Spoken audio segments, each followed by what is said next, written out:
I'm Dan Hollifield. Welcome to Stupid O'Clock. Joe Dog is not feeling well tonight. His voice was going. And Stephanie is not feeling well tonight either.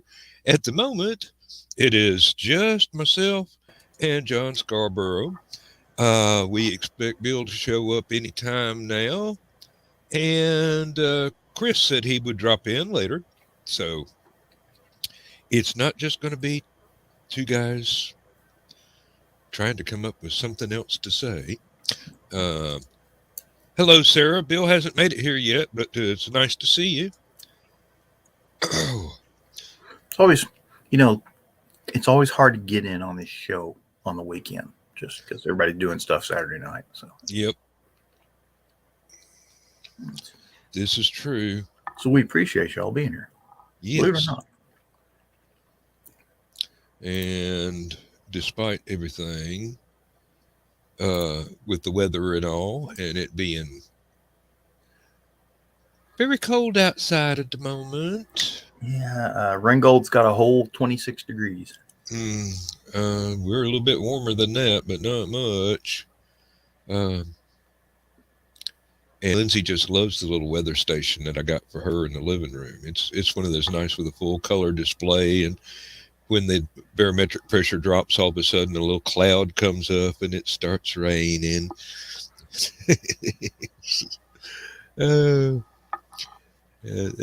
pretty neat. I got a little simple one for me back here because all I really need to know is how cold it is outside and how warm it is in the house, and that's all this one does.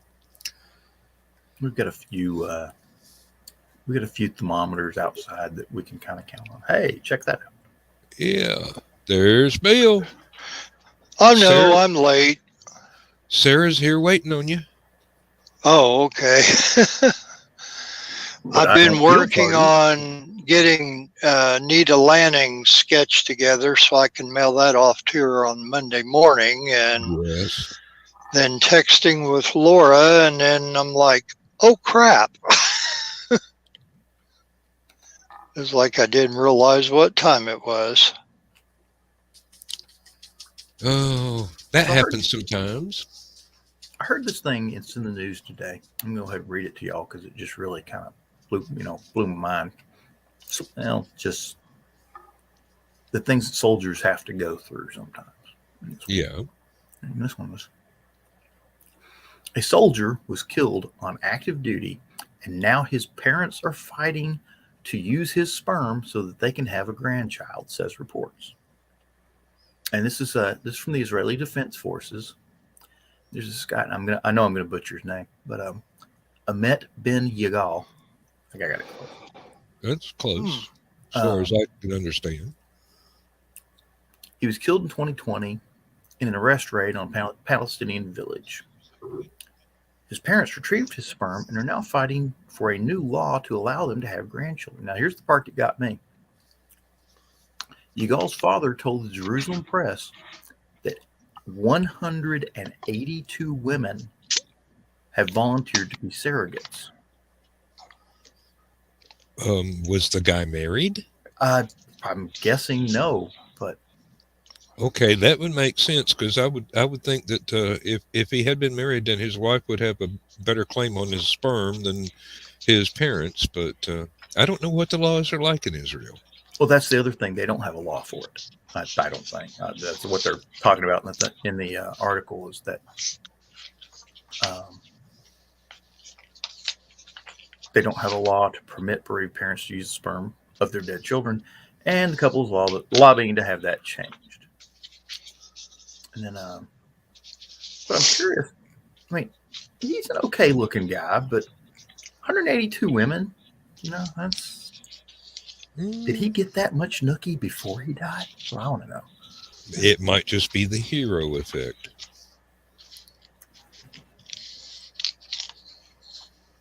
I think it was only 181. I think they're just glorifying this story. Oh. Anyway, let's see. Let's find some more news. Unless y'all got something about that. Oh, no, nothing at all. I'm just trying to think of the next thing that would be cool to say. If you do, let me know. Well, evidently I am failing miserably, but... Well, I do here in a little bit have a couple of... oh, crap. Forgot to put my pen back. Have you... I have a couple... Have you heard the latest? Joni Mitchell is having her music taken up with Spotify in solidarity with yes. Neil Young. And I just saw the latest. Yoko Ono is threatening to put her music on Spotify if Joe Rogan's not booted. So, but what I saw was Nickelback has threatened to put their music on Spotify. If they I'm sure that it's already on Spotify. I don't get the Nickelback hate. I really don't. I've heard like 5 or 6 of their songs on the radio, and they're not bad. I don't think they're nothing special, but they're nothing horrible either at the same time.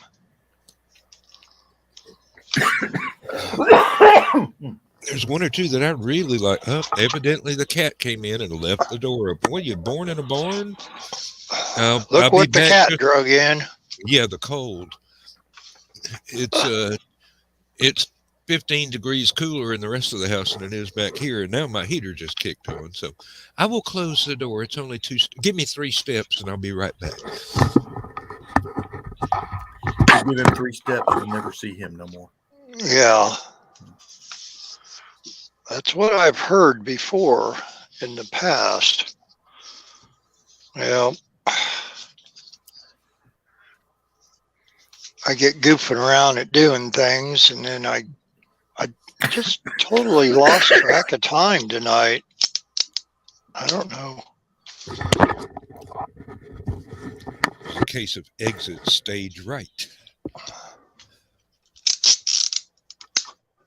Oh. Let's see now. Where were we? Right here. Or no, maybe we were over there. We better get back there. Hey, this is not that feng shui thing. Yeah. Oh, we've already had two bots, and we weren't even 10 minutes into the show yet. And here's the third. Give me 3 bots. Give me 3 bots, Dan. And a big old hammer. Blacksmithing was a career that ran in my family. I kind of wish that I had taken it up as a hobby when I was younger. I can read about it and mess around with it now, but it would take me a while to learn all the necessary skills, and I've got too many other irons in my fire at the moment. Well, that was an unintended pun, but it worked. When I was a Civil War reenactor, you get to learn to do your own cooking. Mm-hmm. And we kind of wanted to do it anyway for the authenticity. Yeah. To cook actual meals that they ate then. And we thankfully had a person that volunteered to be our camp cookie. And anyway, he really heavily researched a lot of the recipes. So we said, okay, well, I had a Dutch oven, cast iron Dutch oven, and a couple skillets, things like that, but we never really had our own set of irons, our cooking irons and our grate and the tripod and the whole 9 yards. And there was a actual blacksmith at Billy Creek Village outside of Rockville, Indiana, where we always had our, you might say it was our home event. Yeah. There, because we were all around there, and we were portraying the 14th Indiana Company A Infantry, which they were heavily involved in a lot of the engagements during the war. But anyway, man, I didn't realize how expensive a set of cooking irons could be. Oh, Lord. And the three of us were kind of pooling our funds together to pay for it. And then we ended up having to say, look, we're going to need others to help us out because, and there goes my little thing here. But yeah, we're going to need others to help us out, basically. Yeah. And it just was one of those situations. Hang on 1 minute and I'll be right back. I'm having technical difficulties here. Okay. Oh, yeah, you'd be amazed at what that sort of camping gear will cost, even from a mail order catalog company, and you know it's not as good as something handmade by a real blacksmith, but even decent factory made, it is really expensive. If you find something like that cheap, then you know it's not all that well made, or it's from a surplus store. Army surplus store that sells Well, gear, so that's a good place to look. Yep. Well, I've got a lot of camping gear from Army surplus stores over the years. I really should get myself a toolbox, one of those nice little watertight ones, and go down to the shed and gather up all my cooking gear for camping that I can lay my hands on, and stash it with the emergency gear for the house, like for tornado power outages and winter storms and stuff like that, to where I don't have to go down to the shed with a flashlight and try and find it in the middle of the night. So I had a fair amount. What Bill's doing over there. Reassembling whatever fell apart, obviously. It looked like a baby swing or something. It's the stand for the camera and the tablet. Oh, there you go. Okay. Now, well, this little stand that looks like a Stretch Armstrong thing here, it bends. But unfortunately, when it bends, sometimes it goes snap, or it bends and starts going down lower and lower and lower. So, yeah. It took me a long time to find a good place to set up this camera. And I could have it an inch or two closer to my face, but that would mean that every time I moved the iPad, the camera would fall down.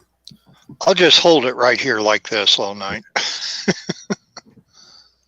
But be careful, the FBI might be looking for them fingerprints. I'm telling you.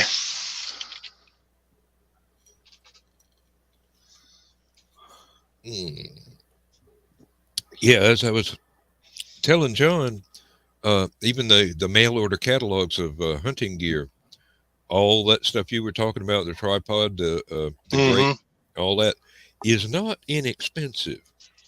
Even if the quality is not anywhere near what your friend the blacksmith could have made for you. We watched him make ours. That's how great it was. He did a exemplary, just a wonderful job. And so I didn't really care about the price so much a little bit later on as I did initially, because I thought, well, you know, I know what things cost if you went to the Walmart or whatever, buy a Lodge brand cast iron skillet and such. But oh my God, I thought we were buying a used car there for a moment, you know. We went on about it. And, Bless you, John. Yeah. John needs something, hot toddy or something. He's got cough drops. Evidently, they ain't working real well. They were working real well before. Maybe they're just wearing off. Yeah, but when you first started using that gear, I bet you were a little bit more satisfied with what you got for your money. Oh, yeah. They're still using it. 25, 26 years later, we did not have one piece that broke or doesn't work as good as it used to. I mean, it's freaking cast iron, for one. For two, it was forged really well, especially the tripod. Yeah. I imagine it would have to be. Because it's got to do a little bit more than stand there and look pretty.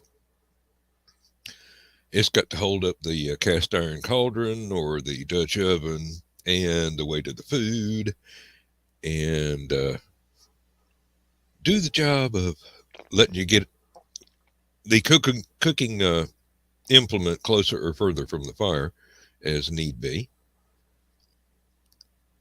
There's a lot of stuff I have gotten as camping gear over the years that looked like a good idea at the time, but it didn't stand the test of time. Some of it just hasn't lasted. Some of it has, some of it hasn't. Yeah, a lot are like that. It's you just live and learn. Well, and then you get what you pay for. There's been several times here that I've had to tell Lindsay, no, let's not get the cheap stuff. This is going to have to last. Let's go ahead and get the good stuff this time. It's either that or like Sam Vime's theory of boots prosperity. You can buy the cheap stuff over and over again every 2 or 3 years, or you can buy the good stuff and have it last for 20 or 25 years. Well, that's what I did here recently at Rural King with having to buy boots. There you go. One. What was the most popular food done by your cookie? Bacon. Bacon? Plain and simple. And you know how we did it. You think about laying out strips of bacon on a skillet side by side, frying them that way, and then flipping them over. They laid them in the Dutch oven. They would still do the layers, and then they would cross over the opposite way with layers on top, and they would do this about 3/4 of the way up from the bottom to the top of the Dutch oven. It literally fries in its own grease. Don't have to add a blessed thing to it. You cover it up, put the lid on the Dutch oven, and let it go, and you leave it, and it came out wonderfully crisp every time. You think, oh, laying bacon on top of other bacon and 3-4 layers thick, and that would have been soggy limp bacon. Absolutely not. Nope. So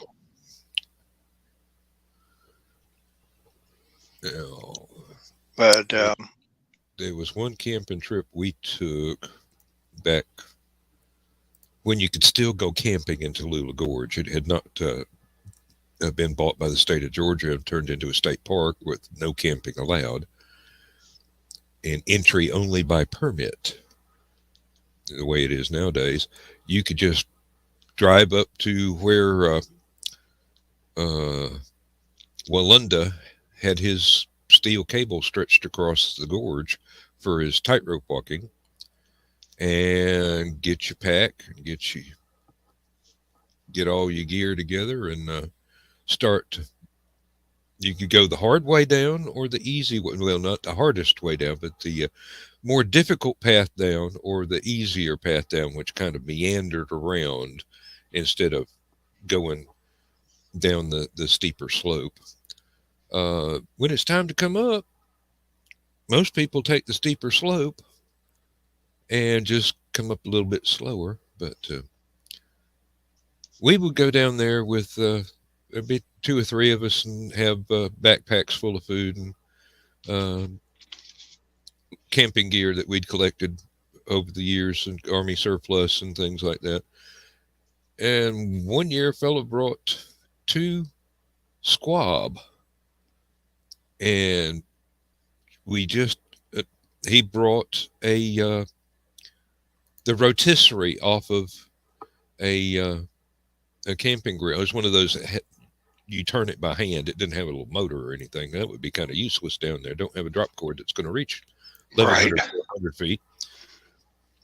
So we rigged up a way to have it braced up on each side over the campfire, and he put the little birdies on there, and we grilled them to perfection.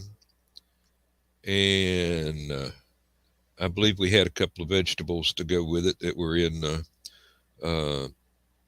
army surplus, the flat surplus frying pan and little pie plate top, the ones where the handle spun around to clamp everything together. You know what I'm talking about there, John?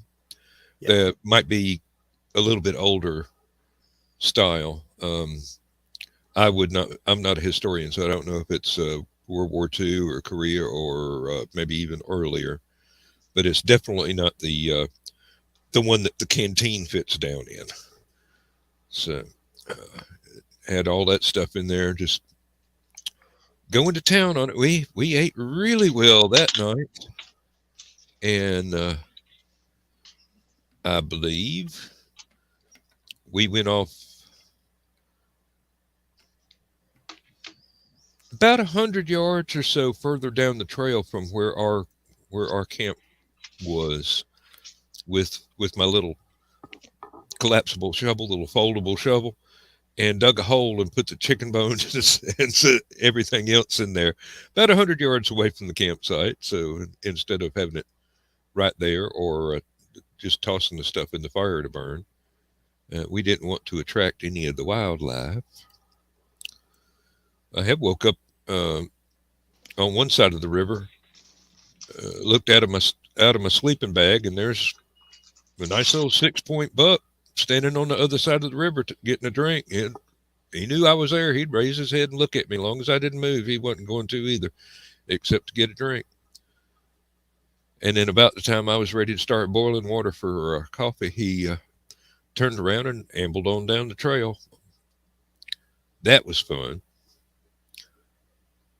Wish I'd had a camera, but me moving probably would have scared the shit out of him, and I wouldn't have got a picture anyway. Sometimes I miss that, and then I realize I'm getting a little old for that shit. I've been watching a YouTube channel called Corporal's Corner, and this guy does all kinds of solo overnight camping stuff with sometimes he tests out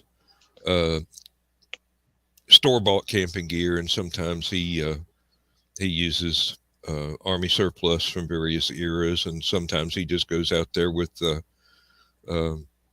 little foldable shovel and a couple of a little foldable saw and whatnot, and just makes a shelter instead of, and you might have a good tarp that's pretty waterproof on one side, and have a like one of those space blankets reflector sheets on the inside, and just make a shelter and have a campfire, cook out. I commented on one of his videos. He really ought to put together a cookbook of some of the stuff that he has whipped up, because it made it look really good, and it was cheap and cheerful and quick. Most of the stuff, you wouldn't have to worry about set your fire to 450 degrees for 45 minutes. But no, you just get your coals there and put your pan or your cook pot or whatever in there and heap up the coals around it, let it go. Or he has one of those it's old school sort of camp griddle. It's a metal stake you put it in the ground, and it has a grate on a long arm that you can raise and lower, and it just, by gravity, it just holds itself in place on that stake, and you can actually swivel it over the fire and bring it out away if you want to turn your bacon over or whatever. He's got a nice channel. I highly recommend it for anybody that's into camping gear, and an outdoors experience. And what was the name of the show again? Corporal's Corner. That's his channel. He's got about 140, 142 videos now. Some of them, he's even done casting bronze videos early on, I do believe. And we has a John B. Pica. Hey, John. Hi, John. Yeah, long time no chat. We're hanging in there. We're doing pretty good. Joe Dog and Stephanie are under the weather, so we're kind of flying blind on a rocket cycle tonight. Chris said he was going to try and be on. But... Yeah, Chris said he was going to try and be on. He's probably putting the groceries and stuff away and taking a shower, and usual after work stuff. Or maybe he sat down with a bottle of Statesman bourbon and forgot all about us. That's a possibility. Yes.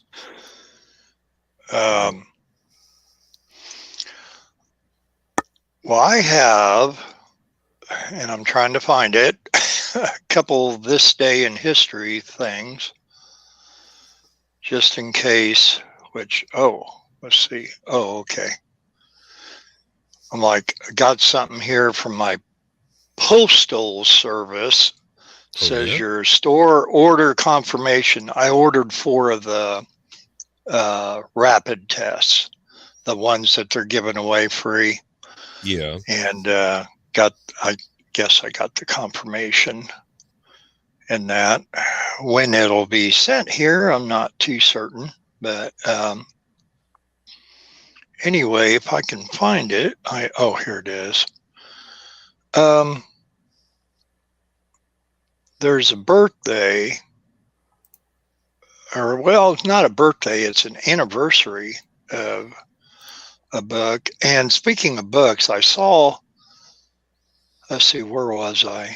I was in Walmart tonight because I had to get more of these cardboard mailers and to mail my sketches off in, and I saw a Cthulhu book there, H.P. Lovecraft Cthulhu. There looked to be about like 22, 24 stories maybe. A really nice leather-bound book, kind of a slick leather-bound green, and for like around $10. And it was about this thick. It wouldn't have been bad, yeah. Yeah, and I didn't pick it up. I probably should have, because although I've read some H.P. Lovecraft in the past, that's when I read it, in the past. I mean, I need, and I liked them, and hearing you talk about it last night in the green room, kind of put me to mind of them again. And then when I saw it today, I thought, oh crap, somebody's trying to tell me something. Well, that's the way it works out sometimes. Yeah, I'm reading a collection of Cthulhu mythos stories. Basically, it's not just Lovecraft. It's all the other writers that were, well, not all of them, but a lot of the other writers that were in the group of people that he had correspondence with. They'd send letters back and forth to each other, and little fragments of stories, and basically live in each other's pockets as far as a group of writers is concerned. Share ideas and things like that. So one of the other writers was Robert E. Howard, that created Conan, and then Clark Ashton Smith and Frank Belknap Long. Haven't seen the one by oh heavens! Now I know his name. I just can't. My mouth will not say it. It's the guy that wrote Psycho, the original. Anyway, he was a very, very young member of the Lovecraft mailing list sort of group, and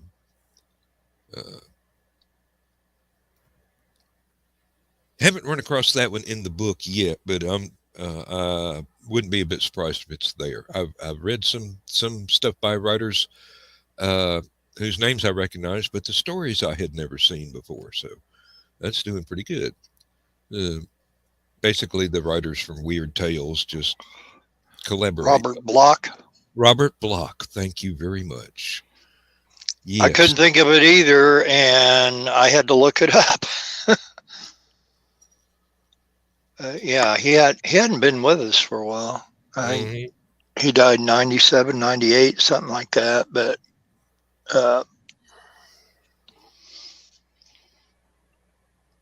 no, I have actually one. They're both authors. One is a birthday, but one's an anniversary. And I probably should put my cheaters on to read this. I get these in Garrison Keillor's The Writer's Almanac, which I get it sent to my email every day. I've subscribed to it. And yes, Dan, I'm friends with Garrison Keillor on Facebook. Before you ask. Oh, have been for quite a while, actually. But on this day in 1845, it was then that Edgar Allan Poe's poem, The Raven, was published in the New York Evening Mirror. It says, of course, obviously it was a huge sensation, and Abraham Lincoln actually memorized it, and Elizabeth Barrett Browning wrote a fan letter to Poe. He was paid $9 for The Raven, and it was extensively reprinted without his permission, but there was nothing he could do about it. He had written an unsigned article for the Mirror before about copyright law, saying without an international copyright law, American authors may as well cut their throats. But there was no such law in 1899. His income in 1844 was $424. And in 1845, after the poem was published, his income was only $549. So another one of those stories about something. I mean, he could have lived off of that alone if they did have the copyright laws back then that they do now, or even half of them. But it was not to be the case. And of course, the other one, well, there's just too many of his to mention that I think he could have lived off of. Hi, Keisha. Yep. And you know what it tells me? Publishers are not paying writers any better now than they did in the 1800s. Yeah. Talk about the 1840s income or prices. The other one today, it's actually a birthday of writer and politician Thomas Paine, born in Thetford, England, 1737. He moved to Philadelphia in 1774. He was 37-year-old unsuccessful writer and became wildly successful in the colonies with his long essay that we all know as Common Sense, which he said the cause of America is in great measure the cause of all mankind. And the pamphlet sold more than 100,000 copies by the end of 1775. And of course, the American Revolution began the very next year. And that, so I feel like Walter Cronkite doing a bicentennial minute on that one. Yep. But that's the way it is. Yeah. Saturday. That's the rest of the story. Good night. Yeah, good day. Whatever he said. Keep smiling till 10 o'clock and the rest of the day can take care of itself. I heard somebody was going to do kind of a rest of the story style thing to be put on radio. John Tesh, didn't he do it for a while? Don't know. I don't know. I saw John Tesh on a lot of those, I hate to call them tabloid news shows, but basically that was the format they were using. And then found out that, let's see, he was either conducting orchestras or was a piano player with orchestras. I can't remember which. Well, you know, he does the big synthesizer thing. So okay, so keyboard player. There you go. I don't know if he actually plays them or just pokes enough button to get them going on their own and leaves them alone for the rest of the day. Yeah, well, it's he's actually supposed to be really, really good. Yeah, it's kind of hard to fake. You can tell when somebody's just hitting the right notes by accident and getting lucky, like I do. So. I don't know. I've heard a lot of your stuff lately, and you must be very, very lucky. Well, there's not a lot of it where I'm actually playing an instrument. A lot of it I'm just sort of writing the music. So. Speaking of very lucky, before I forget it, something I heard on WBBM today, they said,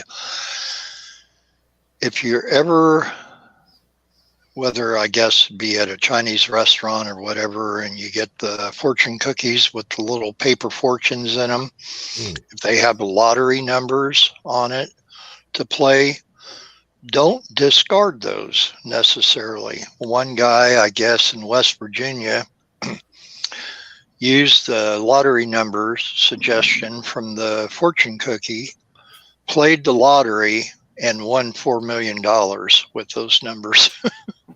There's going to be a lot of fortune cookies sold here in the next few weeks. Yeah, you'd think.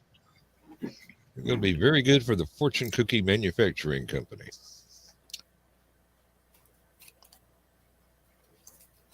Oh, what was it? There was one book I was reading. I've actually got a whole drawer full of these in the other room. Oh, yeah. We know what John's going to be doing tomorrow. Just because they used to have this thing at this Chinese restaurant I went to. They had a little thorn bush out front. And if you didn't think your fortune was any good, you'd stick it on one of the thorns on the thorn bush and then pray for better fortune. So, apparently, technically, you're not supposed to get rid of them. Well, I've probably got a bunch of them scattered around in various boxes and dresser drawers that have not been cleaned out in years. But so they may not. Basically, they may not bring you good luck, John. But if you get rid of them, they could bring you bad luck. No, they could bring somebody else good luck, and I can't have that. Oh, well, no. The hell with them. Yeah, exactly. It's not enough that I succeed. Everyone else must fail. I've always thought that was a very selfish attitude. What makes the success that much better? Well. Yeah, Sarah, I do. With the computer, what I do is like playing with Lego bricks. There's these little pre-recorded short sections of music, one instrument or two instruments playing in harmony, or a drum, or a little sound effect. And there's a program I use that will let me piece these together and build on those and Keep talking, I get it. Correct. Connect the dots, so to speak, or pop together the Legos and make a really nice little piece of music. I'm quite fond of I guess it's a steampunk influence, actually, of using rock and roll band instruments and then putting a full orchestra with them. And that goes back to the 1960s when I was a kid, if not earlier. My parents listened to a lot of big band music and swing band music and jazz when I was a kid. So I got a soft spot in my heart for large ensembles of musicians. So, and I also like rock and roll a lot too. So, yeah, it's all of my stuff is over on Bandcamp. You just go to the Bandcamp site and search my name, and you'll find it. Okay, I understand. Yeah.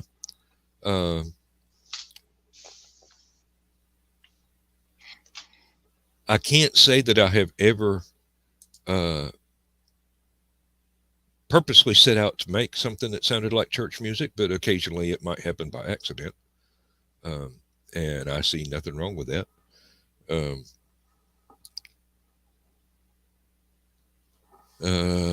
What was it? I've got 9 albums over there on Bandcamp, and so far there are 3 of them from back when I was in a garage band where I'm actually playing a real instrument, usually bass guitar.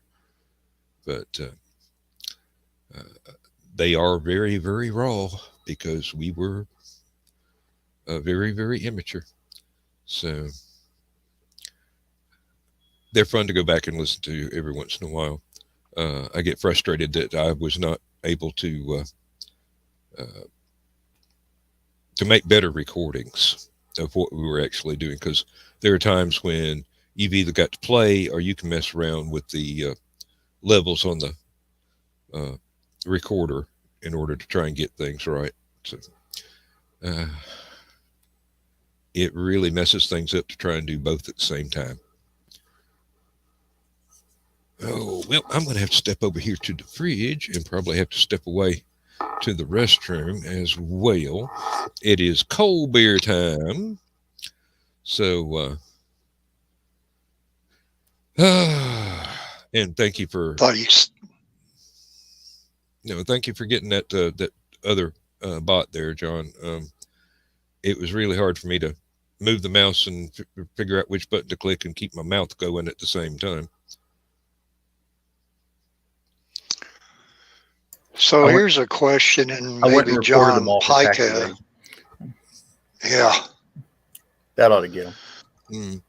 John Pica, if you're still out there, stupid question time involving comics, or John Scarborough. Either one. I got to get some acid-free comic bags. Yeah. And they got to be larger than a standard modern comic. So I know they make Silver Age comic bags and then Golden Age comic bags, but I'm trying to remember what the actual size of a Golden Age and a Silver Age bag are. I'd have to go Google. So. And I keep looking. Oh, wait a minute.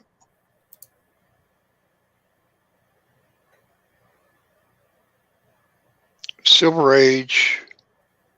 Oh, I found them right here. So Golden Age is 7 5/8 by 10 1/2. Silver Age is 7 1/8 by 10 1/2. And then the modern is 6 7/8 by 10 1/2.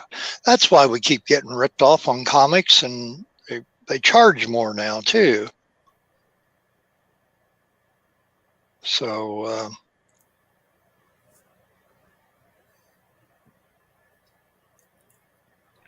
150 count.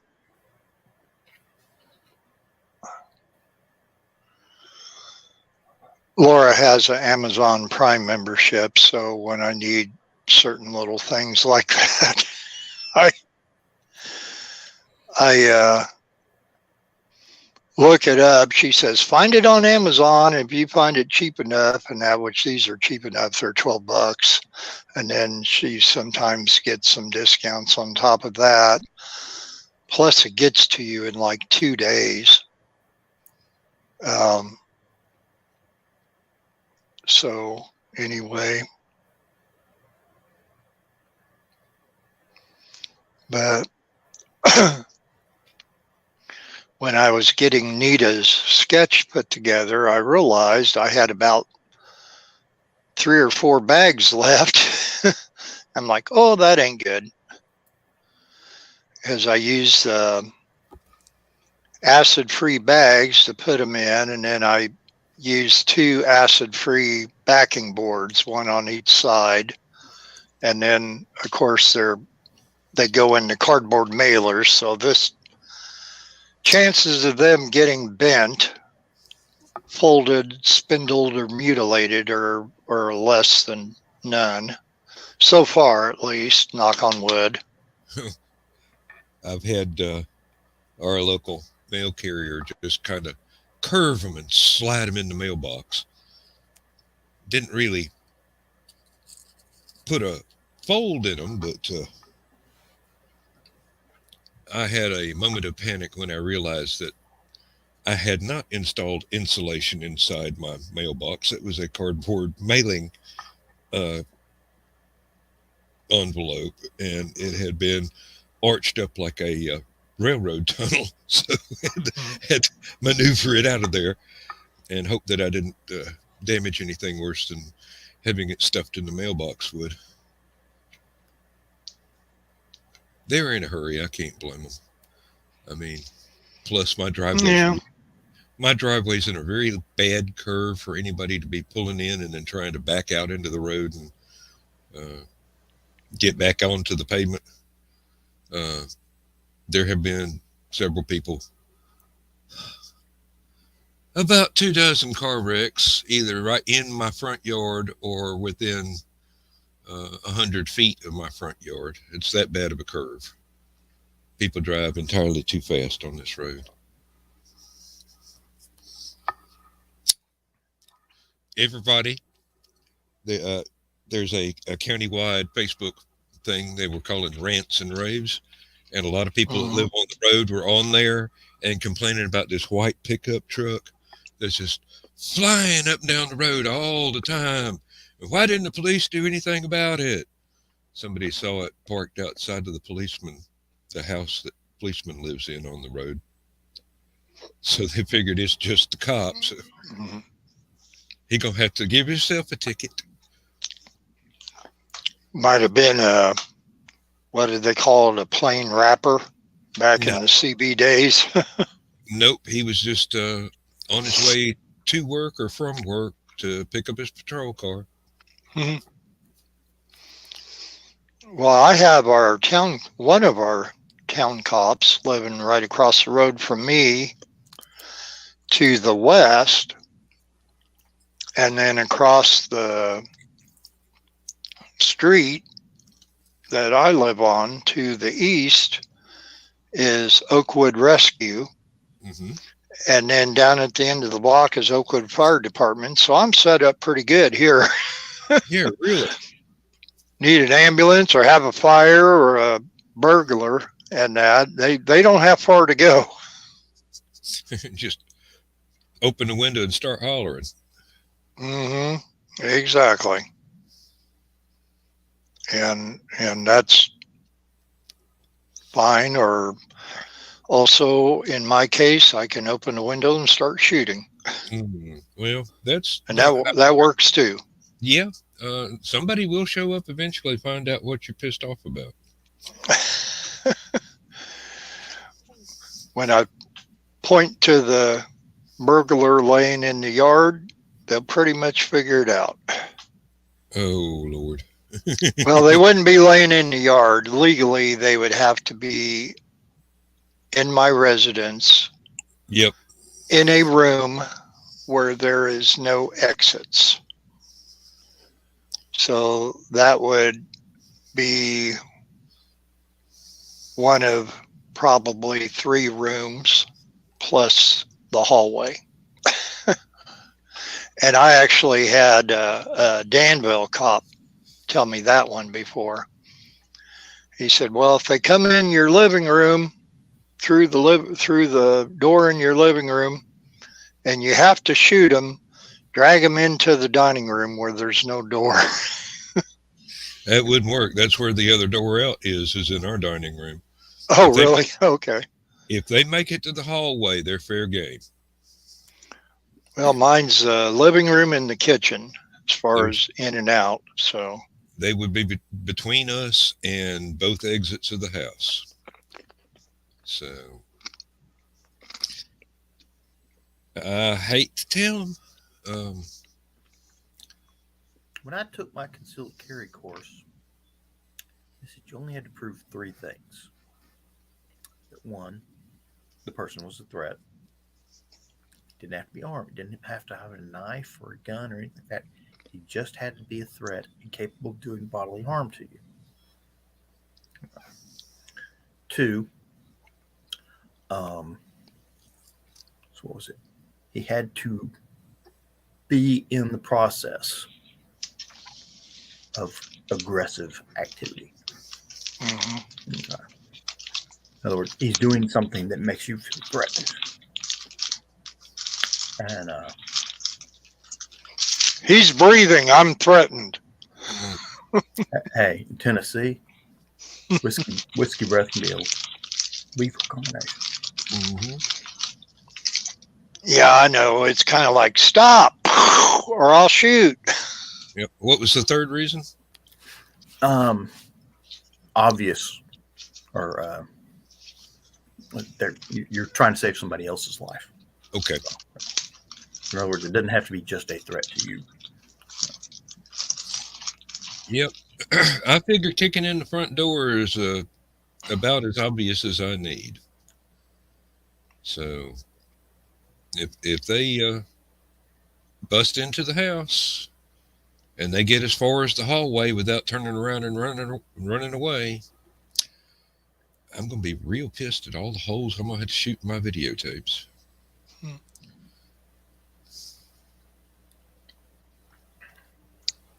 That's one reason why I haven't bought a shotgun for home defense. I would shred my library.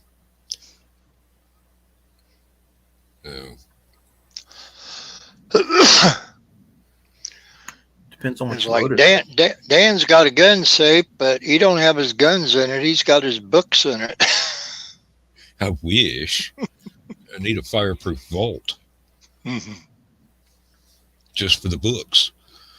Of course, it'd have to be bigger than the house. You have seen the pictures that I've got posted on my Facebook where I walked around the house and took pictures of every room, and it's just like wall to wall bookcases or DVD cases, or I've got underneath the TV sets about 400, 500 vinyl albums. So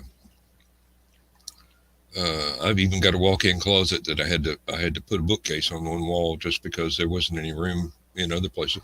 Here in the office, I mean, where I have the green screen, it's like bookshelves on two walls, and then there's a smaller bookshelf facing the open doorway, and then there's another bookshelf over on this other wall, just for enough when you open the door handle and the latch mechanism doesn't dig into the wood of the bookcase. I built a floor-to-ceiling bookcase down the hallway, goes from the wall of the office to the wall of the next bedroom, and I've often thought about replacing the door of the next bedroom with something strong enough to mount a bookcase on, and then just leave a cutout for the door handle. So it would open up. It'd be like one of those little secret rooms behind the bookshelf, but everybody would know it was there. It's got a window pointing out the front of the house. I've got to clean that room out. It's become our junk room. Lindsay calls it a lumber room. We've got stuff in there we don't have room to put anyplace else, and it's all stuff that we don't use that often. Steampunk costumes, computer parts that I should take off somewhere because they're really, really old and nobody's going to be able to build anything out of it anymore. I've already taken the hard drives out of them, and the RAM's no good because it's too old of a style. There's 2 or 3 toolboxes, empty suitcases for when we want to pack up and go somewhere, that sort of thing. It's like a big walk-in closet that's almost completely impassable. You have to thread your way through the clothes racks to get to anything. I keep promising I'm going to go through my closet and throw away stuff that I haven't worn in almost 30 years. There's no way I can fit into it again. Well, not throw it away. Take it to Salvation Army or something. Let some get some use out of it. It's perfectly good stuff. It's just I can't wear it anymore.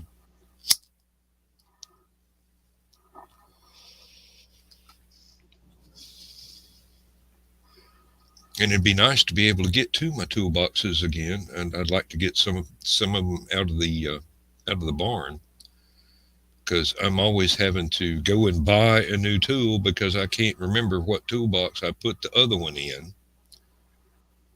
And as soon as I do, I wind up finding it about 2 days after I need the tool. So,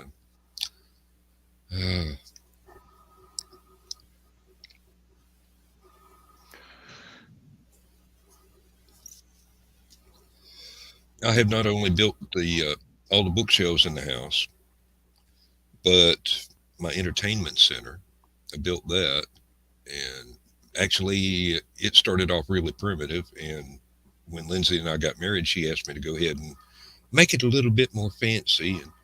And I finally stained it and put some trim work on it and put a back on it, things like that.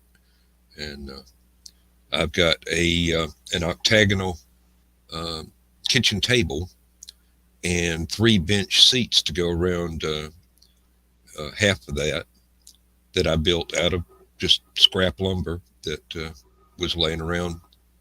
It had got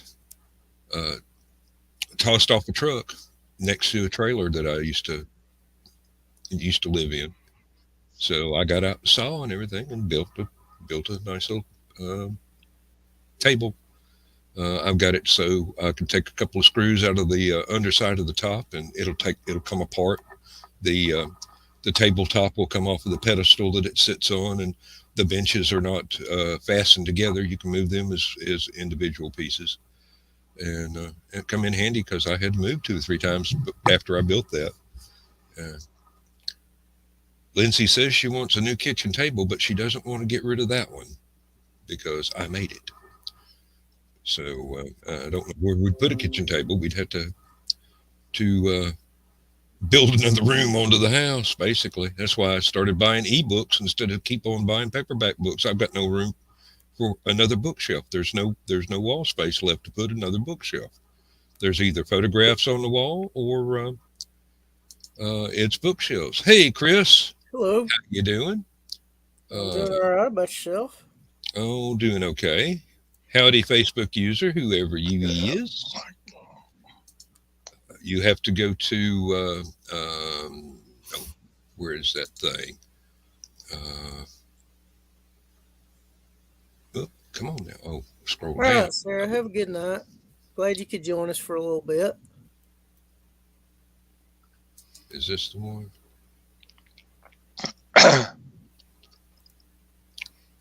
StreamYard.com/Facebook. That's where you want to go if you want us to actually be able to see your name. And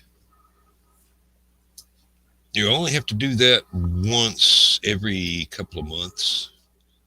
Yeah, I think it's like 3 months or something like that. Yep, and then they'll forget it, and you'll have to do it over again. But that's a nice little utility there to have.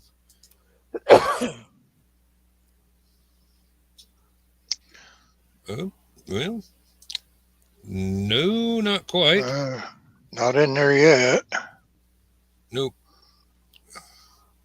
StreamYard dash. Let's see. We've got somebody's watching on HallowCon's, somebody's watching on my Facebook, and two people are watching on Stupid Clock's Facebook. Yeah, I'll look at HallowCon and see who's watching it.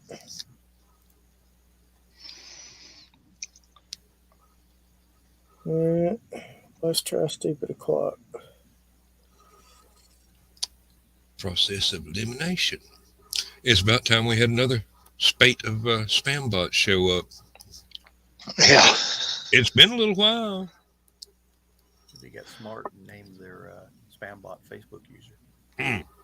Yeah, there you go. Wouldn't that be a kick in the head? Okay, Greg Casella is the one that said, howdy, guys. Oh, okay. I just been chatting with him here on Messenger. Okay.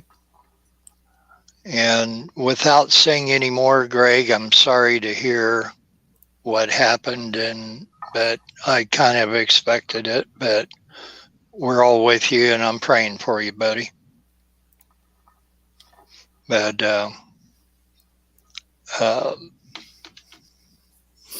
and I asked him if he wanted to come on, and he's not feeling it right now, so that's okay. And really,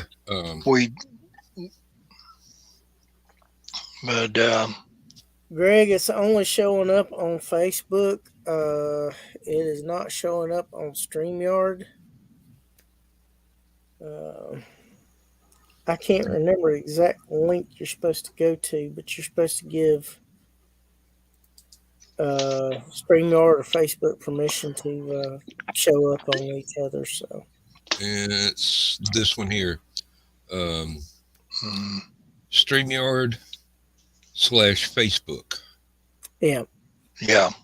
So, yep.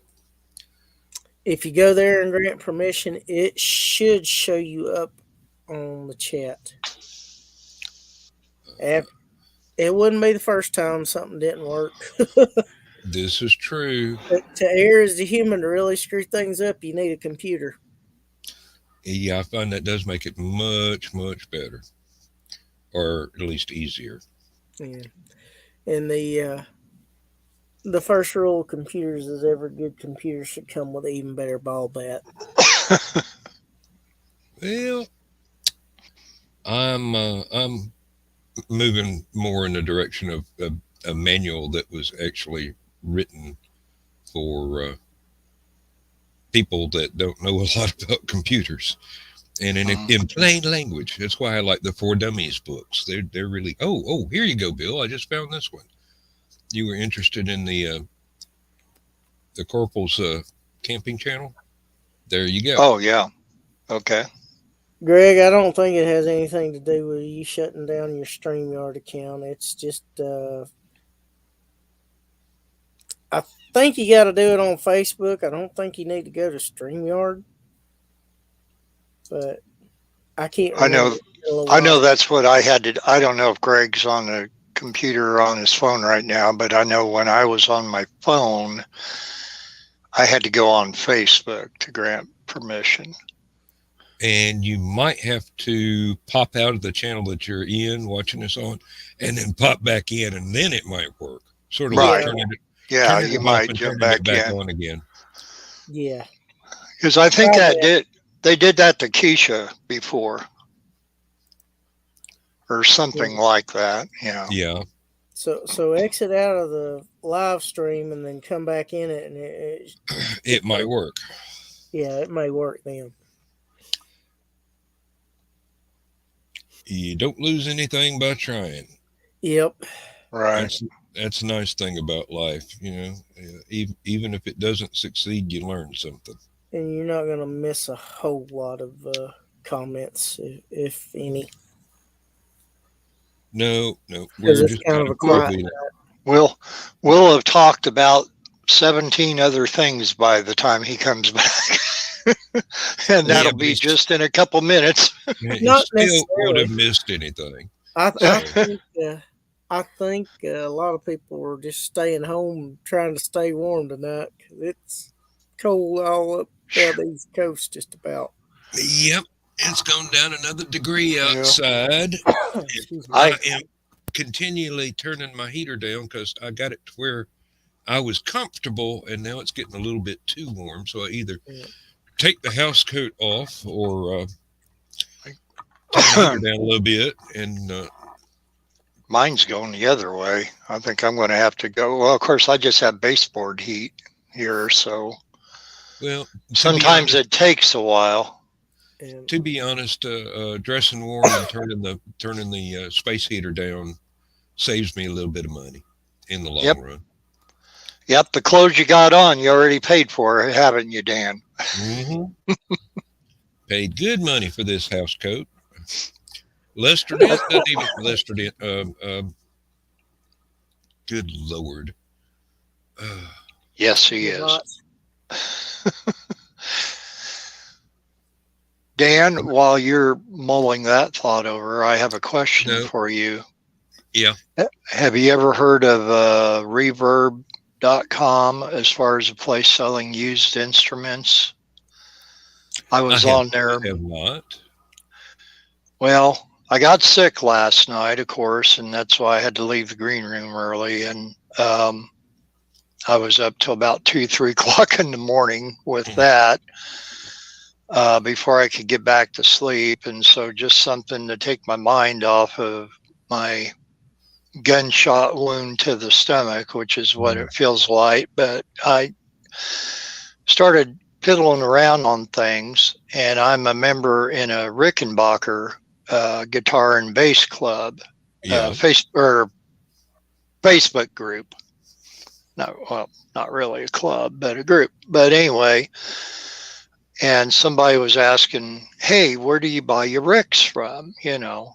This and that. And I heard more than 4 or 5 of them say, oh, I bought mine on Reverb. And so I thought, okay, going to check this out. And got looking on there, and I'm like, oh, I'm in love. I saw a lot of 4003 basses that I would love to have and try and figure out, how long would I have to save to get that one? And they're, they go into detail telling you condition and a lot of photos and everything. So anyway, Greg's going to try and switch to YouTube and see if it helps. And I bet his name will come through on YouTube. But yeah, you ever get a chance, get on there, and I mean they have everything. It's not just Rickenbackers. It's Gibsons, Fenders, whatever. Mm-hmm. It's all kinds of tech equipment, anything music related, and they have. And there's a. I do need to put my bass guitar and my 6-string in the shop and have the electronics totally rewired. And maybe even have the pickups replaced, because I've had them for a good 20 or 30 years, 25 years. It's got to be at least. Yeah, I need to do something very similar with the Hofner. And I got a guy that said, there he is. There's Olden Wolf. That worked. I got a friend of mine, contact in Danville, that does repair instruments, and he said, hey, whenever you want. And said that about 3 years ago, so one of these days I'm going to have to take him up on it. Yeah, I believe the one place that I knew I could get a good repair job done on my guitars was a local and called themselves a piano store, but they had everything. And I do not know if they have gone out of business in the last 5 or 10 years. Could be. I know that on the other side of town, there is a shop that does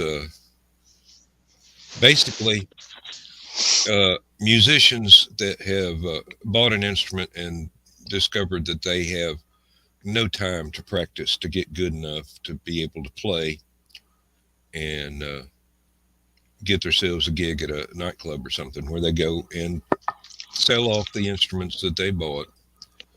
It's working, Odin's Wolf. Yep. Sad but true. You can buy something and expect to be an overnight sensation with it. If you don't have the time to put in the work, that's not going to happen. Yeah. It's like any other pursuit. You got to practice. That is true. Yep. You don't get any better by doing nothing. Yep. And wanting to play, and not just say to practice, but wanting to play at all, period, and that helps a lot. I know people don't have time that they could set, but I mean, even if it's an hour or two a week, that helps. It's better if you have a couple hours a day, but and then set some goals when you do it too. Don't just pick things up or whatever. And I used to put a Who album on the turntable or something, and then pull out my Ibanez 4003 Rick copy that I had back in 81, 82. And that just, it really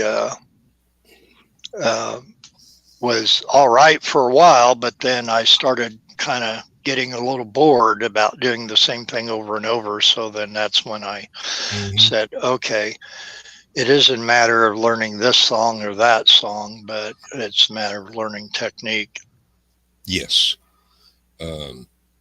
And the confidence to sit there or stand there and invent new bits and pieces while you're just noodling around. Just play something, teach yourself how to play something different, make up your own stuff, and learn how to do that, as well as it can be practiced to do. And then you can learn an awful lot by just starting off making up your own stuff. As long as you know how to tune the instrument, and you've got the amp, or it's acoustic and you don't need an amp, you just sit there and mess around with it till you figure out how to do stuff. It doesn't have to be something you heard on the radio. It can be something you hear inside your head. Try and reproduce something that you hear in your imagination. I had a set of headphones that actually plugged into my bass, and then it had a little jumper on it that I could plug it into my stereo. That way I was not disturbing the rest of the family with the house going boom, boom, boom, boom, boom. Yep, I can't tell you how many times the next door neighbor asked us to turn it down a little bit, or even in the daytime when I was just messing around by myself, or the cops showed up and told us to turn it down. So I had something rigged up with a mixing board where each of us could have our own set of headphones, and we could hear what we were playing in one ear and what everybody else was playing in the other ear, and just, mess with the volume in order to have it balanced out right. So you had a monitor of your stuff and a monitor of the rest of the band. Couldn't do anything about the drum audio. There's no way that you can put headphones on that and not make a noise still. You remember the old-fashioned rubber drum pads that you could put over a snare drum? They used to call it a practice pad, and even that made a considerable amount of noise. But yeah, see, that's what I started out as a drummer, and that was totally annoying. And when I just kind of fell out of faith as continuing on with drums, I just thought, well, I'll do something else. And I know everybody in the family just had a great big continuous sigh of relief, like, yes, he's getting rid of the drum set. And then here, what is this? He comes in with the big old thunder bass. Now, I actually had a little drum synthesizer, little box with buttons on it, and you could pop in a set of headphones, and once you figured out what button did which instrument, hi-hat or cymbals or bass drum or snare drum or tom-tom, you could actually play a decent drum beat on there. It took a little bit of practice, and you could program the darn thing where you just figure out what you wanted it to do and hit play, and it would do it for you. You could step back and jam along with it. These headphones that I had, you didn't plug them into, well, you plugged them into your guitar, into the jack, of course. But there was never nothing else to plug it into an amplifier. What they did, they had it all in the wiring up in the headset, and it was a 9-volt battery that operated everything.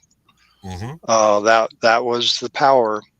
And now playing my bass or playing my little Gibson SG copy, which was the first electric guitar I ever bought, they didn't sound really great on that as it would like through my crate amplifier.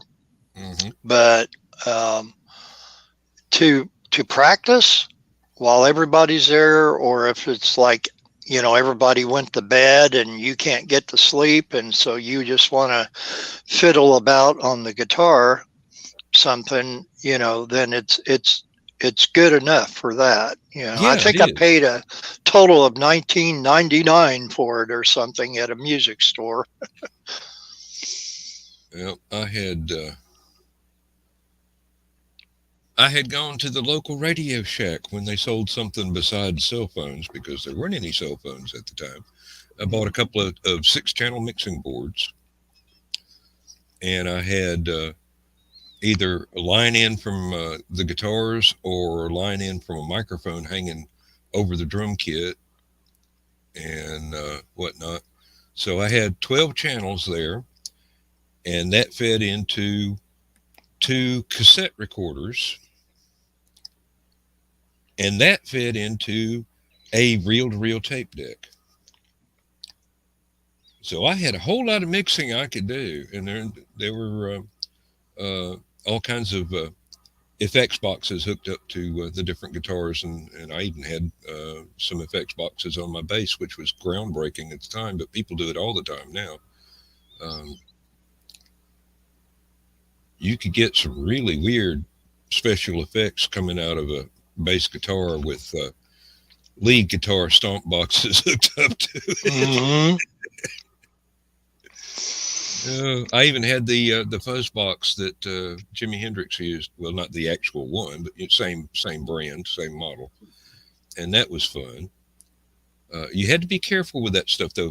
If you didn't have it wired up exactly right, when you stopped playing, they would feed back on each other into the mixer and onto the recording. So you pretty much did not dare go totally silent without holding your fingers on the strings. Otherwise, there'd be all kinds of reverbs and howls and screeches in there, and you could actually play that as a totally new instrument. But one day I just hooked up everybody's effects pedals together and made an imitation synthesizer out of it. And I'm standing there with headphones on recording this, and I'm just messing around with the different settings on the different effects boxes, and you'd be really amazed at how much that sounded like some of the early synthesizer albums. They just had a basic one-tone generator and different things to modify it. That was fun for a week or two. I wrote down all the stuff so I knew how to make those noises again. But after that one little experiment, I never bothered with it again because everybody needed their effects pedals. So, and I did not have the money to go out and buy a duplicate of what everybody else had in order to string together a synth when I can just go buy a synth. It's much cheaper. Yeah, it really sucked not having money back in the days when I had the inspiration to do things. Believe me, inspiration can be the cause of not having any money sometimes. Well, yeah, that too, but for amateur musicians, pawn shops are your friend. You can find almost anything you're looking for if you prowl all the pawn shops in town. I got 90% of my stereo from pawn shops. I've got 90% of my musical equipment from pawn shops. I did have to go to a music store when I wanted to buy a brand new synthesizer. They had just come out with digital synthesizers, and nobody had pawned one. So I went to Atlanta, and I don't remember the name of the store, and this was pre-GPS, so I had to use a paper map to get myself there. And I'd go up there about every 3 or 4 months and look around, and if they had something on sale, I might pick it up. Seems I saw something the other day that Radio Shack is making a small comeback. Oh, that would be nice. Yeah, I miss Radio Shack too. Are they doing it like how Toys R Us are doing it by just actually having a spot in somebody else's store? I'm not sure. Like a certain section reserved? Don't know. I don't know, but their problem is they tried to be like the Apple store, and they failed miserably. Well, they tried to upgrade their image and sell all these cell phones and iPhones and all that. And totally went away from what made them great in the first place. When they stopped selling electronic gear and affordable stereo speakers and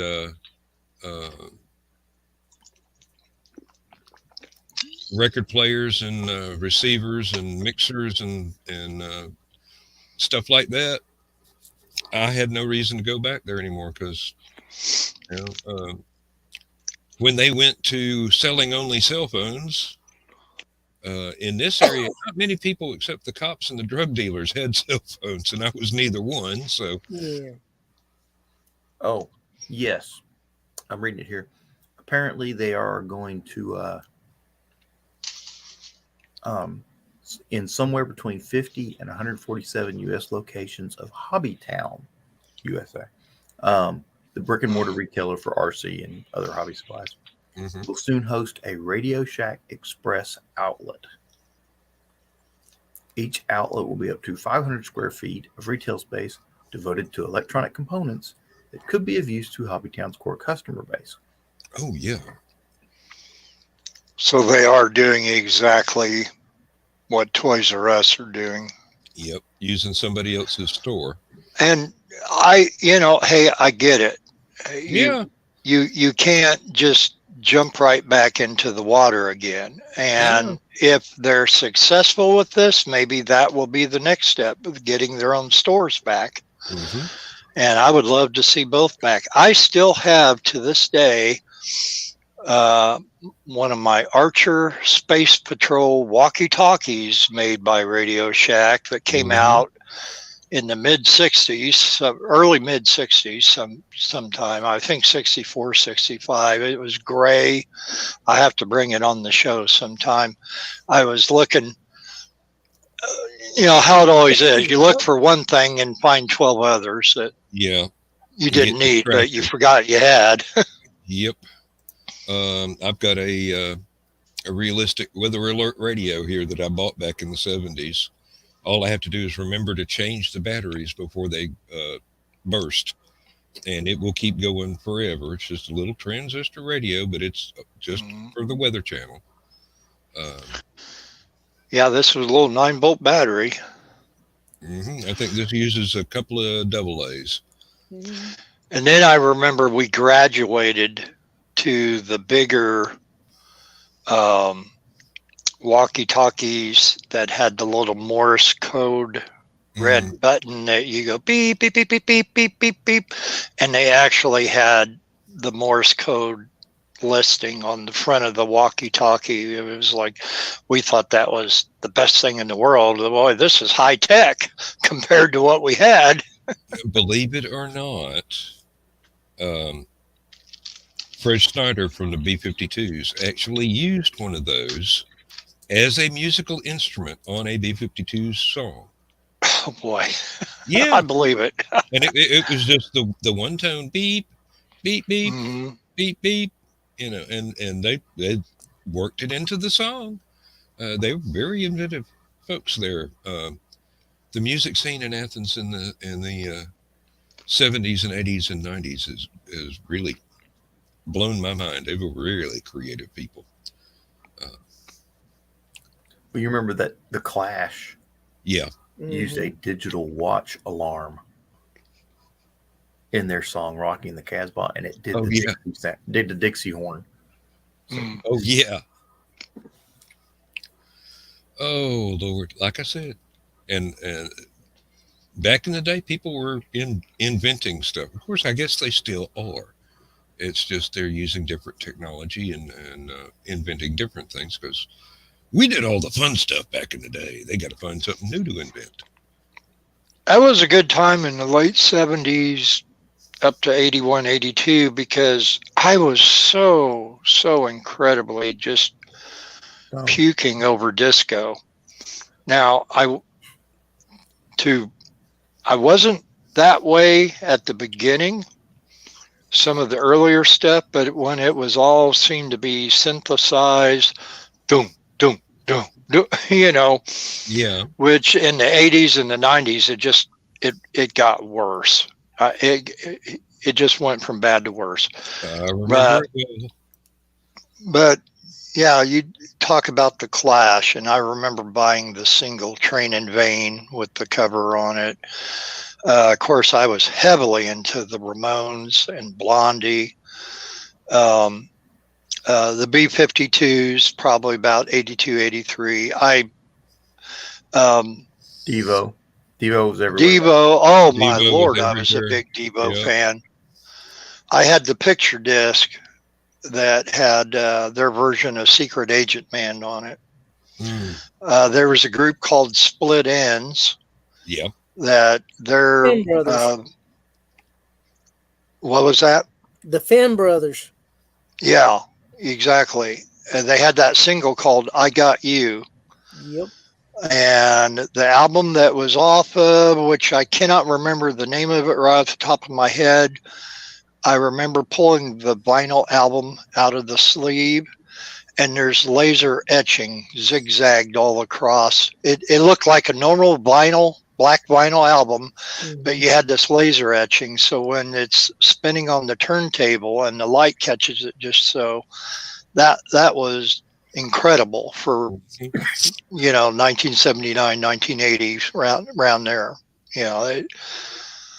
So I was really digging some of that stuff, and even some of the things I didn't think I would, like Wendy Williams and the Plasmatics, Plasmatics, and, yep.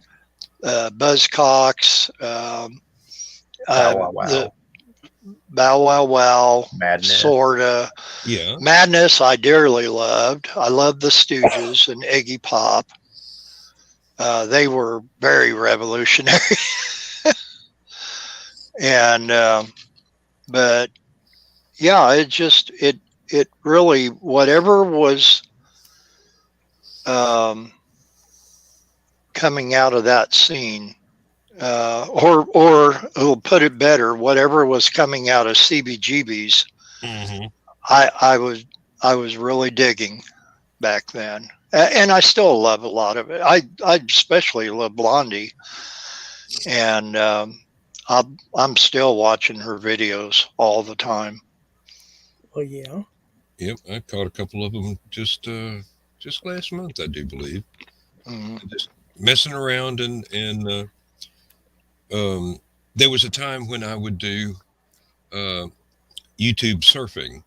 Basically, I'd look up one band, and then there'd be a lot of suggestions after that video played, and I'd click on that and see where that, and eventually there would be this whole chain of music that I didn't set out to find, but I'm glad I did.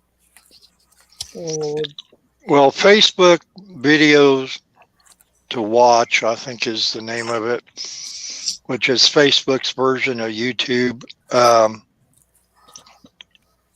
I post a lot of the stuff on the Everyday is Saturday group from the Facebook videos to watch.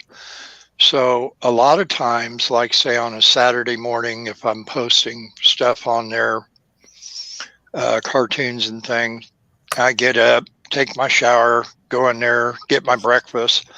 I'll think, I want to watch one of these on the big screen. So I cast it on my Vizio TV. And when it's over with, if you don't load up the queue on it, they'll do the same thing, like what you said about the suggesting and that. So inevitably, there's always a bunch of Blondie coming up, and Who, and George Harrison, and Paul McCartney, and a lot of Beatles. A little bit of ABBA will come up every once in a while, just, Bob Dylan, what have you. But it typically, it seems like there's lately, I guess, more Blondie showing up on there. There was something I thought of while we were still talking about Radio Shack, and I didn't want to forget it.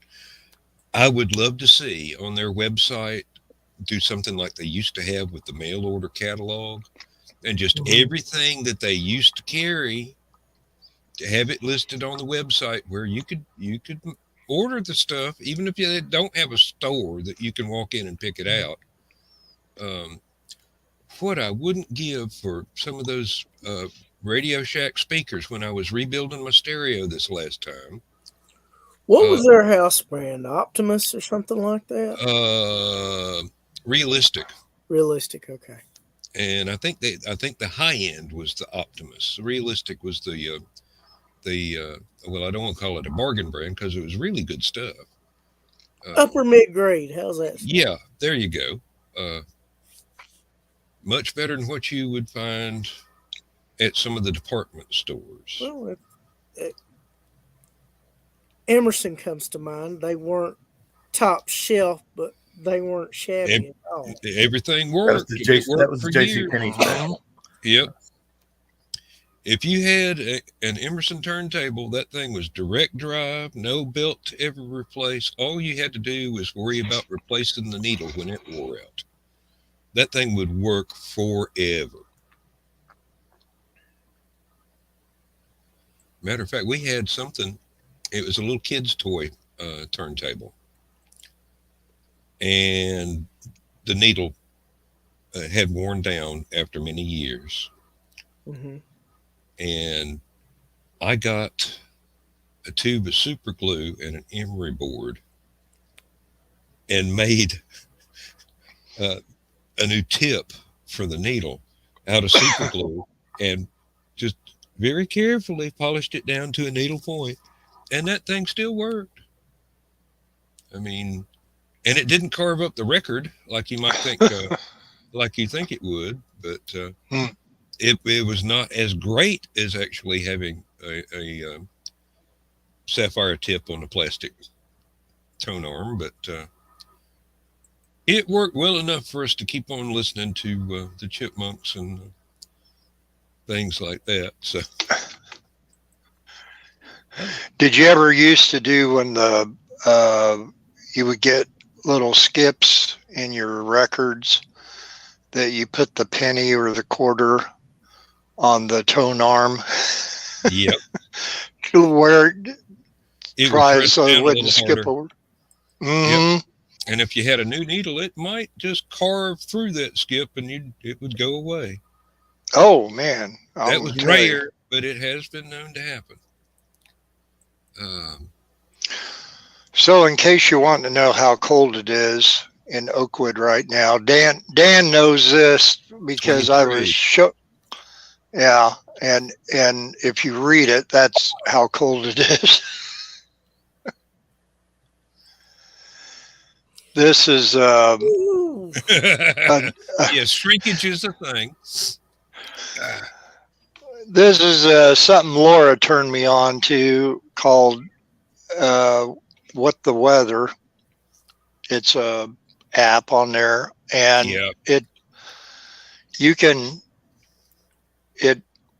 it's for adults, but you can adjust the profanity levels in it. So I just have mine set on some, but you can have it set on, I think they should have a green room setting on it, but that would be interesting. Which I made Carl a new meme. He was going on last night about, original content and that. So I went ahead and took about 20 minutes or so tonight to make one for him and post it in his group. Just got to keep him happy. Mm-hmm. I've got some original cartoons that I was doing back when I first started up Aphelion, and I posted one or two of them into the Secret Humor group. But most of the time when I am on Facebook, I am on the iPad, so I don't have access to stuff. I have to go to Facebook on my desktop computer and dig through all of the external hard drives to find the one that's in. Well, it's probably in 2 or 3 of them because I have backups of my backups of my backups, but I've had too many hard drive failures in my lifetime. I'm beginning to worry about my desktop computer because it's not acting up, it's not making any noises, but it is getting some age to it.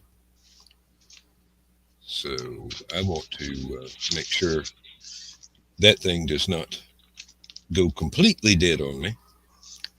I'd love to get something like this workstation here and have the internal hard drive of that computer cloned into the workstation.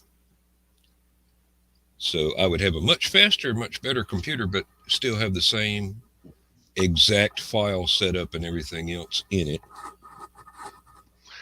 Well, I absolutely love the watermark thing that I found because I was so worried about, stuff. Well, the one thing that I posted yesterday, and then supposedly to that group, that's private, and then all of a sudden I'm seeing it in the news feed, not by me, but so the one I did tonight, I put my little logo on it, but I put it small and on the sign, and in the middle of the photo, and which most of the time I don't, like I say, I don't care, but I think Brian Morris was not the first one, but one of the first, probably 4 or 5 people that said, hey, it's great that you share some of your work, but you want to definitely get a watermark to put in there so people don't pirate it. And so the original ones was basically just a one that I created, which was a faded version of my logo, my artwork logo, but you could still see it in there. And I thought, well, that's kind of poop on if somebody's wanting to see the picture and not see my watermark in there, because that, at least to me, on my own stuff, I'm not saying this on anybody else's, but on my own, when I was putting that in there, and anyway, I kept thinking, I don't want people to think that I think that they're thieves or something, they're going to steal something, and so I would just put it very, very, very faded as much as I could, or hide it within the sketch or something. But then when I found this new one where you can't see it at all until you try to print it, and then it's all over the page, I thought that was a whole lot better on that. But and I had that originally on the sketch that Nita bought, which she got the original, she didn't get a print. And then I try to do something a little extra just to tell people thank you. And so I did a little small miniature one that I added with her sketch, and I'll send that along in there with it to her too. But I don't have the great post office that Laura does over in Champaign. They're open until 5 o'clock on Saturdays. And even the Urbana ones even open until 3 o'clock. Well, she had to work till 4 o'clock. She sold something on eBay and had to go send it out. And so she, luckily enough, was able to, pack it up real good and get it sent off before they close. But for me, our local post office here in Oakwood is really good. And I told Nita, I said, I'll do it Monday morning, because when she bought it, I was just getting ready to go into the auction house. And so I said, I can't really do anything this weekend, and I'll be fine, So anyway, but I just, turned around and thought, well, I'll go ahead and send it Monday morning. And then that way I send back a tracking number for her. And then I also send her a screenshot of the receipt too, because on the receipt, it gives you a suggested time of when it's going to get there to her, which she lives in Louisiana. So I'm thinking probably 2 or 3 days tops, but they'll highlight it. The ladies there at the post office, they'll highlight that date for me, because I've gone in there with so many sketches before. As soon as they see me coming in with one of these, they know what I'm mailing. Yep. And they know to get out the good stamps. And I never seal it yet, not because they have to inspect what's being mailed. Yeah. They just say, hey, can I see what sketch you're mailing off? And they just, which I think is adorable, and I appreciate that. So I always leave it open, and if they ask, I let them see it, and then they get me all set up to send it out. So we've done pretty good with it, and so I figure Monday morning, and she said no hurry, so she was real good about it, and she even told me like a week ago or so, she said, hey, if you got somebody else wanting that, and I said no. I said it was a warm-up sketch, and it wasn't meant for anybody initially, unless you wanted to buy it. And since she showed interest in it, I told her I would hold it for her, and if anybody else saw it and they liked it as well, I would say, well, unfortunately the original is no longer available, but you can buy a print for good amount of cheaper price, of course, just being a print, but I would still personalize it to them. Yeah. And it wouldn't have the watermark. And it wouldn't have it. No, none of them would not have a watermark, because I have a separate. People buy from you will have the watermark. Anything that they download and try and print on their own will have the watermark. Yeah, exactly. Yeah, I keep a separate file of my sketches that I use for prints, and that more so I don't screw up on my own with it. Yeah. So. Yep.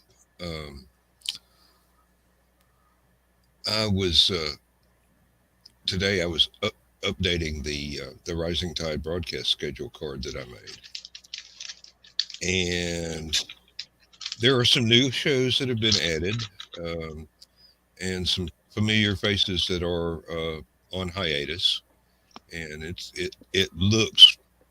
I'm not quite 100% satisfied with it. I did have to change the line spacing on some of it to get it to all fit in on one screen. So let's see. There we go. I'll just go ahead and pop it up here now. Let everybody see it. I uploaded it to us. So it's still in there. You can see it's still split up by the days of the week. It's I put a couple of things in there just as spacers to make it even out. And then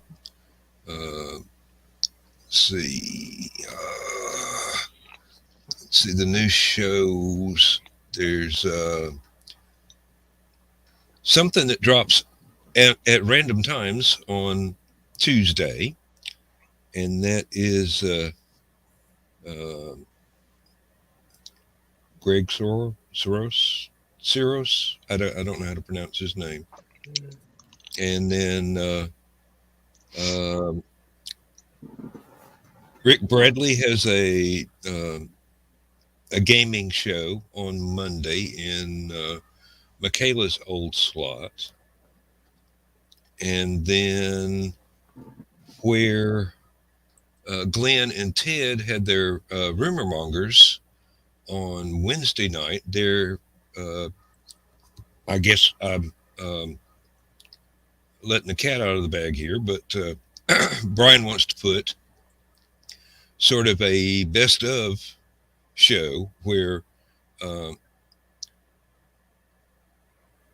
rerun episodes will happen from lots and lots of people's shows. Just, in some of ours, maybe some of the clever title pending, and just anything else. Right. And there was something else. Oh yeah. Ted and Glenn's new Comics Unlimited show is on Thursday mornings. So everything is still in there. It still looks nice the way it used to. Like I said, I'm not really happy with having the line spaces all bunched up like they are. But now with that, I heard him talking about that Comics Unlimited show before. is Comic Book Spectrum officially over? No. And that's. Oh, okay. Nope. I thought maybe one was replacing the other one, but nope. This is just one of the things that Ted and Glenn are doing while they're taking a break from Truthmongers. They've got they've got some. It's concentrating on stuff like Glenn's book about.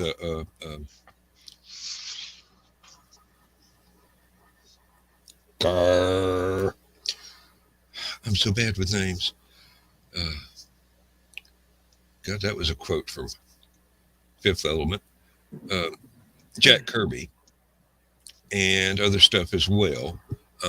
And then they have not made the from the trenches of Hollywood. They have not made that a Rising Tide show yet, as far as I know. At least nobody has told me they have. So.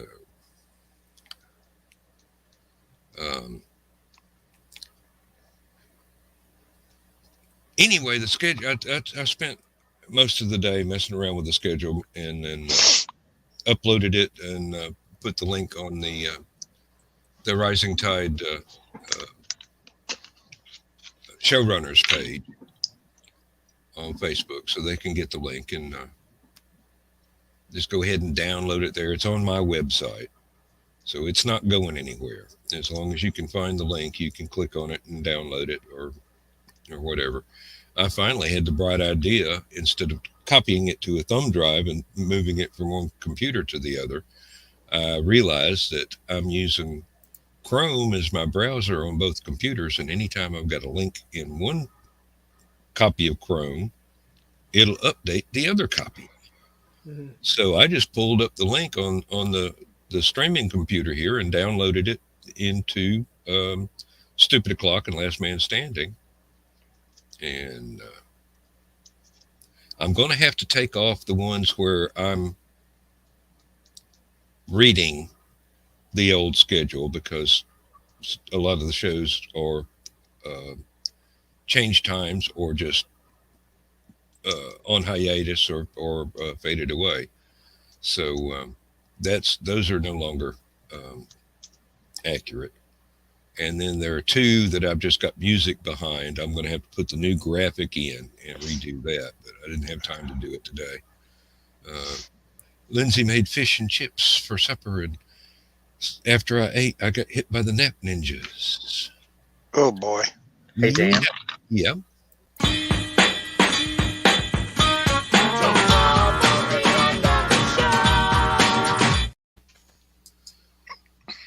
Mm-hmm. And I have already got the other channel started. I am in it now. So at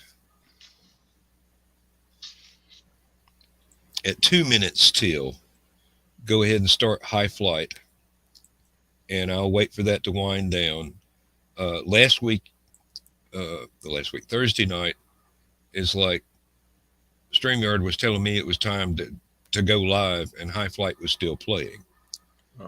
So I hate to overlap the things, but then, we're saving them to YouTube, so it doesn't make any difference. I mean, people watch them on their own schedule once they've been recorded and put online. You want me to end this show? Yep. At 1:58. Okay. I mean, is that what you were saying? Yeah. Well, yeah. Yes, exactly. Okay. So, and you can go start the other show. Yep. All right. Well, I'd like to thank our special guest, the lovely Chris Walker, and our special artist guest, Bill Sartain, and our musical guest, Dan Hollyfield. I'm John Scarborough, and I drink beer. That's pretty much it. But he's pretty good at drinking beer. I'm pretty damn good at it. And you didn't complain once, John, about that smelly Monty Python foot behind you. I got a cold. I can't smell it. Oh, okay. Oh, yes. And now we are winding down to the end of another broadcast day for Stupid O'Clock. I do hope that we have been entertaining in the absence of our peerless leader and the absence of our science guest of honor. So when they are no longer under the weather, I promise you, we will be even more entertaining because they will be here instead of having to listen to me ramble on. But you do it so well. I do it so often. I practice Practice a lot. makes perfect. Yep. Yep. All right. You got about 30 seconds, and right. I'm already heading over to the other room. I'm just going to say good night, everybody. Good night, everybody. Bye, con Dios.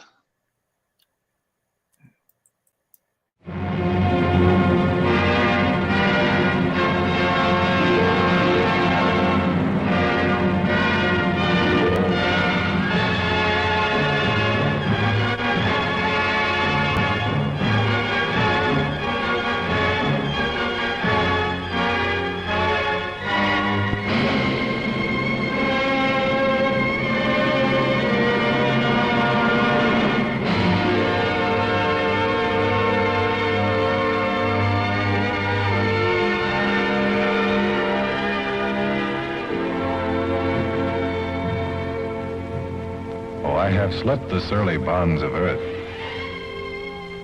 and danced the skies on laughter-silvered wings. Sunward I've climbed and joined the tumbling mirth of sun-split clouds and done 100 things you have not dreamed of. Wheeled and soared and swung high in the sunlit silence. Hovering there, I've chased the shouting wind along and flung my eager craft through footless halls of air. Up, up the long, delirious, burning blue, I've topped the windswept heights with easy grace, when never lark nor even eagle flew. And while with silent, lifting mind, I've trod the high, untrespassed sanctity of space, put out my hand and touched the face of God.